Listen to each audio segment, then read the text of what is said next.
দীর্ঘ ১৬ বছরের অপেক্ষার অবসান হলো। অবশেষে মুক্তি পেলেন ১৭৮ বিডিআর সদস্য, যারা বিডিআর বিদ্রোহের ঘটনায় বিস্ফোরক আইনের মামলায় কেরানীগঞ্জ ও কাশিমপুর কারাগারে বন্দী ছিলেন। মুক্তির পর এক অন্যরকম পরিবেশ সৃষ্টি হয় কারা ফটকের সামনে। বহু বছর পর প্রিয়জনকে কাছে পেয়ে আবেগ ধরে রাখতে পারেননি স্বজনরা।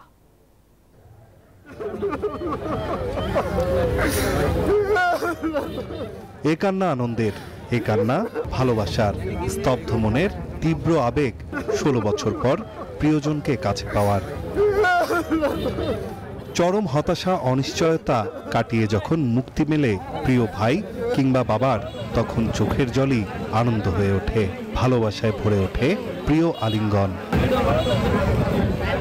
এমন একটি দিনের জন্য বছরের পর বছর অপেক্ষা করেছেন স্বজনরা। র্যাব, পুলিশ থেকে শুরু করে নানা মহলে করেছেন চেষ্টা তদবির। কেউ কেউ হয়তো আশাও ছেড়ে দিয়েছিলেন একটা সময়। খুব ছোটবেলায় তাকে দেখেছিলাম, তার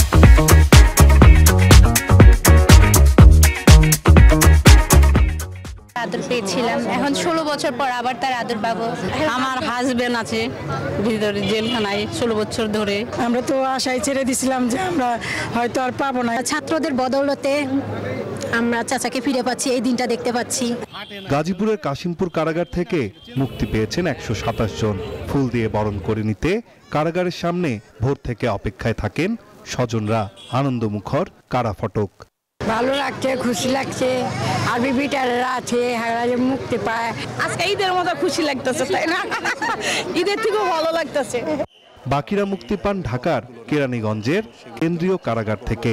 ১৬ বছরের বন্দিদশায় কেউ হারিয়েছেন যৌবন, কেউ হারিয়েছেন প্রিয় মানুষকে। আর এই মামলার রেশ ছাড়েনি তাদের পরিবারকেও। জীবন যৌবন সবে তো এখন শেষের দিকে। আমার বিয়ে শাদী করে দেন।